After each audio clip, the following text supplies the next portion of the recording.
biglang umuwi ako talaga. First time mo siya na-meet dito mismo sa Pilipinas. Okay. So, you Dito, dito. Adam, how many kids you have? He said, you Hi, mother. Sino kausap mo? Strange.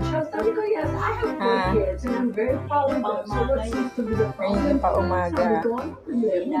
Naka-turn off ka ba din sa tanong niya? Hindi naman. Wala naman ako. Parang first time ako yung makakamit ng isang tao. Hindi Busog ka pinag- na. yung pangalan ko palibasa. Siguro alam niyo yung sino. Okay.